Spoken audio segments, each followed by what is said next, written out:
ഫിലിമി പ്രസിലേക്ക് എല്ലാവർക്കും സ്വാഗതം. പ്രിയദർശൻ്റെ കുടുംബത്തിൽ നിന്ന് ഒരാൾ കൂടി സംവിധാന രംഗത്തേക്ക്. 2 മക്കളുണ്ടല്ലോ പ്രിയൻ ലിസി ദമ്പതികൾക്ക്. അതിൽ ഒരാൾ സംവിധാന രംഗത്തേക്ക് സജീവമായി വരാൻ പോകുന്നു. ആരാണെന്നോ? കല്യാണി പ്രിയദർശൻ. അപ്പോൾ നിങ്ങളൊരു അറിയാതെ ഒന്ന് ഞെട്ടും, കല്യാണി അഭിനേതാവല്ലേ, ഇത്ര പെട്ടെന്ന് സംവിധാന രംഗത്ത് വരുമോ എന്നുള്ളത്. എന്നാൽ സത്യം അതാണ്. കല്യാണി പ്രിയദർശൻ ജനിച്ചു വീണത് മുതൽ തന്നെ കുടുംബത്തിൽ പ്രിയനും ലിസിയും അഭിനേതാവും സംവിധായകനുമാണെന്ന് ആലോചിക്കണം. അവരുടെ സുഹൃത്തുക്കൾ, കുടുംബ സുഹൃത്തുക്കൾ, അതായത് കാഴ്ചകളെല്ലാം സിനിമയാണ്, കേൾക്കുന്നതെല്ലാം സിനിമയെക്കുറിച്ചാണെന്ന് ആലോചിക്കണം. മാത്രമല്ല, പ്രിയദർശൻ്റെ മുറിയിൽ ഹോളിവുഡ് സിനിമകളാണ് കുറേ ഇരിക്കുന്നത്. ആ ഹോളിവുഡ് സിനിമകൾ അച്ഛനും മക്കളും ഇരുന്ന് കാണാറുണ്ടെന്ന് ആലോചിക്കണം. അപ്പോൾ സിനിമ അരച്ച് കലച്ച് കുടിച്ച കുട്ടികളാണ് പ്രിയദർശൻ്റെ മക്കളെന്ന് ആലോചിക്കണം. അതിൽ കല്യാണി പ്രിയദർശൻ അവർ പഠിക്കാൻ പോകുന്ന ഘട്ടത്തിൽ പോലും, കാരണം ആർക്കിടെക്റ്റിന് വേണ്ടിയിട്ടാണ് ആ കുട്ടി ആവാൻ വേണ്ടിയിട്ടാണ് പഠിച്ചത്. അങ്ങനെ പഠിക്കാൻ പോകുമ്പോഴും സിനിമ തന്നെയായിരുന്നു കല്യാണിയുടെ മനസ്സിൽ നിന്ന് ആലോചിക്കണം. കല്യാണിയുടെ മനസ്സിൽ സിനിമയുണ്ട് എന്ന് പറയുമ്പോൾ അത് അഭിനയമാണ് നിങ്ങൾ ധരിക്കാൻ പാടില്ല. അഭിനയത്തോട് യാതൊരു താല്പര്യവും അന്ന് കല്യാണിക്കുണ്ടായിരുന്നില്ല. കല്യാണിയുടെ ആഗ്രഹം താനൊരു കലാ സംവിധായകയാണ്. അതാണ് സിറിളാണ് അതിൻ്റെ മാതൃക. സിറിള് ഇന്ത്യയിലെ സാബു സിറിള് നിങ്ങൾക്ക് വേണ്ട, സാബു സിറിള് ഇന്ത്യയിൽ അറിയപ്പെടുന്ന നിരവധി അവാർഡുകൾ നേടിയ, പ്രത്യേകിച്ച് പ്രിയദർശൻ്റെ മനസാക്ഷി സൂക്ഷിപ്പുകാരനായി പ്രവർത്തിച്ച ഒരു കലാ സംവിധായകൻ ആലോചിക്കണം. പിന്നീട് തെലുങ്ക്, ഹിന്ദി അങ്ങനെ നിരവധി വൻ പ്രോജക്റ്റുകളിലൂടെ തിരിച്ചു വന്ന ഒരു കലാ സംവിധായകൻ ആലോചിക്കണം. അങ്ങനെയുള്ള സാബു സിറിലിൻ്റെ കീഴിലാണ് കലാസംവിധാനം പഠിക്കാൻ 1 വർഷത്തോളം കല്യാണി നിന്ന് ആലോചിക്കണം. അപ്പോൾ അങ്ങനെ നിൽക്കുമ്പോഴും സിനിമ എന്താണെന്ന് മനസ്സിലാക്കിയ സിനിമ ശരിക്ക് സംവിധായകൻ്റെ കലയാണെന്ന് അടിവരയിട്ട് മനസ്സിലാക്കുന്ന രീതിയിലാണ് എല്ലാ കാര്യങ്ങളും തീരുമാനം. പ്രത്യേകിച്ച് പ്രിയദർശൻ്റെ ഉപദേശം കൂടി ഉണ്ടായിരുന്നു ആലോചിക്കണം. ആദ്യം സംവിധാന രംഗത്തേക്ക് ആരും വരാതിരിക്കട്ടെ, പ്രത്യേകിച്ച് നടികളാവുമ്പോൾ അവർക്ക് അഭിനയമാണ് നല്ലതെന്ന് ആലോചിക്കണം. കാരണം കപ്പിത്താനാണ്, ഈ ടീമിൻ്റെ സിനിമയുടെ ക്യാപ്റ്റനാണ് സംവിധായകൻ, അതൊക്കെ സമ്മതിക്കാം. പക്ഷേ നമുക്ക് എല്ലാ കാര്യങ്ങളും മനസ്സിലാക്കിക്കൊണ്ട് നമ്മളെ ചോദ്യം ചെയ്യാൻ കഴിയാത്ത വണ്ണം നമ്മൾ കാര്യങ്ങൾ മനസ്സിലാക്കുന്ന എന്നാണോ അന്നാണ് സംവിധാന രംഗത്തേക്ക് പോകാൻ പാടുള്ളൂ എന്നുള്ള ഉപദേശവും പ്രിയദർശന് മക്കൾക്ക് കിട്ടിയിട്ടെന്ന് ആലോചിക്കണം. അപ്പോൾ അങ്ങനെ കല്യാണി ഇങ്ങനെ നിൽക്കുമ്പോഴാണ് അഭിനയിക്കാൻ അവസരം വന്നത്. ആദ്യം മലയാള സിനിമയിലാണ് അഭിനയിക്കാൻ ആഗ്രഹമുണ്ടായെങ്കിലും തെലുങ്ക് സിനിമയിലാണ് അഭിനയിക്കാൻ അവസരം കിട്ടിയെന്ന് ആലോചിക്കണം. ആ തെലുങ്ക് സിനിമയിൽ നമ്മൾ എത്ര കണ്ട് കുടുംബ പാരമ്പര്യമുണ്ടെന്ന് പറഞ്ഞാലും, എത്ര സിനിമ കണ്ടെന്ന് പറഞ്ഞാലും, ആരൊക്കെ പിന്തുണയ്ക്കാനുണ്ടെന്ന് പറഞ്ഞാലും, ആദ്യത്തെ സിനിമയാകുമ്പോൾ ഇച്ചിരി ബുദ്ധിമുട്ടും ഒക്കെ ഉണ്ടാവും, പരിഭ്രമമൊക്കെ ഉണ്ടാവും, സ്വാഭാവികമാണ്. അത് കല്യാണിയിലും ഉണ്ടായി എന്ന് ആലോചിക്കണം.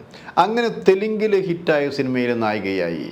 അങ്ങനെ പ്രിയദർശൻ ലിസിയുടെ മകള് അങ്ങനെ പ്രശസ്തിയിലേക്ക് കുതിച്ചുകൊണ്ടിരുന്നപ്പോൾ പ്രിയദർശനൊരു ആഗ്രഹം ഉണ്ടായിരുന്നു, എൻ്റെ മകള് എൻ്റെ ഭാഷാ സിനിമകളിൽ അഭിനയിക്കണം. അപ്പം അങ്ങനെ ചോദിച്ചു, അങ്ങനെയെങ്കിൽ പ്രിയദർശൻ്റെ സിനിമയിലായിരിക്കില്ലേ കല്യാണി വരേണ്ടത്? അപ്പോൾ പ്രിയൻ പറഞ്ഞ മറുപടി എത്തിയാണ്, എൻ്റെ സിനിമയിലല്ല എൻ്റെ മകൾ വരേണ്ടത്. എൻ്റെ മകൾ മാത്രമല്ല, അഭിനയ രംഗത്തേക്ക് വരുന്ന ഏതൊരു നടിയും ആദ്യം വരേണ്ടത് സത്യനന്ദിക്കാടിൻ്റെ സിനിമയിൽ നിന്നേ ഞാൻ പറയൂ. എനിക്ക് സത്യനിൽ അത്ര വിശ്വാസമുണ്ടെന്ന് ആലോചിക്കണം. അപ്പോൾ സത്യന് പ്രത്യേകത കൊടുക്കുന്നില്ല, സത്യൻ്റെ സിനിമയിൽ കൂടി എൻ്റെ മകൾ നായികയായി വരണമെന്നാണ് ആഗ്രഹമെന്ന് പ്രിയൻ തുറന്നു പറഞ്ഞു. അതൊരു നല്ല സജഷൻ കൂടിയായിരുന്നു, അതിനാരും എതിര് പറഞ്ഞില്ല. പക്ഷേ സത്യനന്ദിക്കാടിന് അപ്പോൾ ഒരു പടം ഉണ്ടായിരുന്നില്ല എന്നുള്ളതാണ് സത്യം. സത്യൻ്റെ പടത്തിൽ വന്നില്ലെങ്കിലും സത്യൻ്റെ പേരുള്ള, അല്ലെങ്കിൽ സത്യൻ്റെ മകൻ അനൂപ് സത്യൻ്റെ സിനിമയിലെ നായികയാകാൻ കല്യാണിക്ക് കഴിഞ്ഞു എന്നുള്ളതാണ് വസ്തുത. അപ്പോൾ അതൊരു പുതിയ അനുഭവമായിരുന്നു. ശരിക്കും സിനിമ എൻജോയ് ചെയ്തുകൊണ്ട് അത് തന്നെയാണ് കല്യാണി ആ സിനിമയിൽ അഭിനയിച്ചതെന്ന് ആലോചിക്കണം. അങ്ങനെ മലയാള സിനിമയിൽ കുറച്ച് വളർന്നു, തമിഴ് സിനിമയിലാകുന്നു, തെലുങ്ക് സിനിമയാകുന്നു. അങ്ങനെ തിരക്കിലേക്ക് ഇങ്ങനെ നീങ്ങിക്കൊണ്ടിരിക്കുകയാണെന്ന് ആലോചിക്കണം. നീങ്ങിക്കൊണ്ടിരിക്കുമ്പോഴാണ് ഇവിടെ ചെറിയ ടീമുമായിട്ട് ബന്ധപ്പെടുന്നത്. ഇപ്പോൾ ആലോചിക്കുമ്പോൾ ഇപ്പോൾ പുതിയൊരു സിനിമ കഴിഞ്ഞ ഒരു മാസത്തിനുള്ളിൽ നവംബർ മാസത്തിലോളം ഒരു പുതിയ സിനിമ റിലീസ് ചെയ്യുകയുണ്ടായിരുന്നായിരിക്കും. ശേഷം മൈക്കിൾ ഫാത്തിമ. നിങ്ങൾ അധികം പേരും ചിലപ്പോൾ കാണാൻ സാധ്യതയില്ല. ആ പടം ഒരു ഹിറ്റായിട്ട് ഓടിയ പടമല്ല, എങ്കിലും അതിലൊരു നയൻതാരയൊക്കെ അഭിനയിക്കാവുന്ന കപ്പാസിറ്റിയുള്ള കഥാപാത്രമായിട്ടാണ് പ്രിയദർശൻ്റെ മകള് അഭിനയിച്ചതെന്ന് ആലോചിക്കണം. അപ്പോൾ ശക്തമായ കഥാപാത്രങ്ങളെ അവതരിപ്പിക്കാനുള്ള കഴിവ് കല്യാണി നേടിക്കഴിഞ്ഞെന്ന് ആലോചിക്കണം. അപ്പോൾ കല്യാണിയോട് അഭിനയിക്കാവുമ്പോൾ പ്രിയദർശൻ കൊടുത്ത ഒരു ഉപദേശമുണ്ട്, മോളെ, ഒരു സംവിധായകൻ്റെ നല്ല സംവിധായകൻ പറയുന്നത് അതുകൂടി അനുസരിക്കണം, നല്ല സംവിധായകനാണെങ്കിൽ. കാരണം ആ സംവിധായകനെ അങ്ങനെ നിങ്ങൾ കാണുകയാണെങ്കിൽ സംവിധായകന് ആ നടിയിൽ നിന്ന് ആവശ്യമുള്ള ഊർജം എന്താണോ, ആ കഥാപാത്രത്തിന് ആവശ്യമുള്ള എന്താണോ അത് കൃത്യമായിട്ടും കിട്ടിയിരിക്കും എന്ന് പറഞ്ഞു. അത് അനുഭവത്തിൽ കൂടിയുള്ള കാര്യങ്ങളാണ് പ്രിയൻ പറഞ്ഞത്. അത് സത്യമാണെന്ന് കല്യാണിക്ക് ബോധ്യപ്പെടുകയും ചെയ്തു. കാരണം അമിതമായ അഭിനയ പാടകമുള്ള ഒരു കുട്ടിയൊന്നുമല്ല കല്യാണി പ്രിയദർശൻ. പക്ഷേ കല്യാണിയുടെ പല സിനിമകളും നോക്കുമ്പോൾ അതിൻ്റെ കഥാപാത്രങ്ങൾ വിജയിക്കാൻ കാരണം അതിൻ്റെ സംവിധായകർ തന്നെയാണ് ഒരു പരിധി വരെ.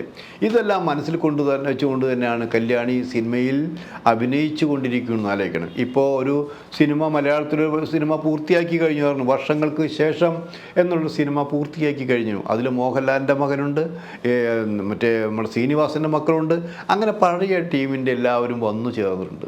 അപ്പോഴാണ് ചിലർ ചോദിച്ചത്, കല്യാണിയുടെ മനസ്സിൽ സംവിധാനം ചെയ്യണമെന്നുള്ള മോഹം മുമ്പ് ഉണ്ടായിരുന്നല്ലോ, അതില്ലേ, വേണ്ടെന്ന് വെച്ചോ എന്ന് ചോദിച്ചു. അപ്പോൾ കല്യാണി പറഞ്ഞു, ആ മോഹം മനസ്സിൽ ഇപ്പോഴുമുണ്ട്, അത് വെറുതെ മോഹമായിട്ട് നിൽക്കുകയല്ല. ഞാൻ നല്ലൊരു തിരക്കഥ, എൻ്റെ ജീവിതത്തിലെ അംബീഷനാണ് നല്ലൊരു തിരക്കഥ എഴുതണം, ആ നല്ല തിരക്കഥ ഒരു നല്ല സിനിമയാക്കി മാറ്റണം, അത് ഞാൻ തന്നെ സംവിധാനം ചെയ്യണം.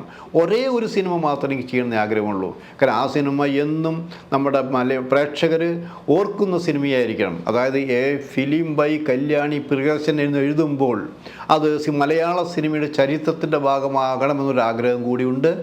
ആ രീതിയിൽ ഒരു കഥ രൂപപ്പെട്ടു വരുന്നുണ്ട്. ആ രീതിയിൽ തിരക്കഥ ഞാൻ എഴുതാൻ ഉദ്ദേശിക്കുന്നുണ്ട്. അത് എഴുതി കഴിഞ്ഞാൽ അതിന് വൈകാതെ തന്നെ അത് സിനിമ ഞാനൊരു സംവിധാന രംഗത്തേക്ക് വരും. മാത്രമല്ല ആ സിനിമയിൽ പലരെയും അഭിനയിപ്പിക്കുന്നത് എനിക്ക് ആഗ്രഹമുണ്ട്. എന്തായാലും എൻ്റെ അച്ഛൻ്റെ സുഹൃത്തുക്കളായ ഫാസിലിക്കയുടെ, മോഹൻലാലിൻ്റെ, ശ്രീനിവാസൻ്റെ, മമ്മൂക്കയുടെ, അങ്ങനെ അവരുടെയൊക്കെ മക്കൾ പ്രണവ് മോഹൻലാൽ, ദുൽഖർ സൽമാൻ, വിനീത് ശ്രീനിവാസൻ, ഫഹദ് ഫാസിൽ, അങ്ങനെയുള്ള ഒരു തലമുറ എൻ്റെ സിനിമയിൽ ഉണ്ടായിരിക്കണമെന്നൊരാഗ്രഹം എനിക്കുണ്ട് എന്നാണ് ഈ പറഞ്ഞ് കേൾക്കുന്നത്. എന്തായാലും ഒരു കാര്യം ഉറപ്പാണ്, പ്രിയദർശൻ്റെയും ലിസിയുടെയും മകളല്ലേ, അതൊരു നല്ല പ്രോജക്റ്റ്, നല്ലൊരു സംവിധായകമായി മാറാൻ ആ കുട്ടിക്ക് കഴിയും എന്നുള്ള വിശ്വാസം എല്ലാവരും ഉണ്ട്. അങ്ങനെ ഒരു പ്രോജക്റ്റിലേക്ക് പോകുമ്പോൾ സർവരുടെയും പിന്തുണ, അത് ലാലിൻ്റെ പിന്തുണ ഉണ്ടായിരിക്കും, സത്യൻ്റെ പിന്തുണ ഉണ്ടായിരിക്കും, ഫാസിലിൻ്റെ പിന്തുണ ഉണ്ടായിരിക്കും, സർവോപരി പ്രിയദർശൻ്റെ പിന്തുണ, അങ്ങനെ നിരവധി പേരുടെ അനുഗ്രഹങ്ങളോടെ, പിന്തുണയോടെ നമ്മുടെ പ്രിയദർശൻ്റെ മകൾ സിനിമാ രംഗത്തേക്ക് സംവിധാനത്തിൻ്റെ മേലങ്കി അണിഞ്ഞുകൊണ്ട് വരാനിരിക്കുന്നു. ചരിത്രം സൃഷ്ടിക്കട്ടെ.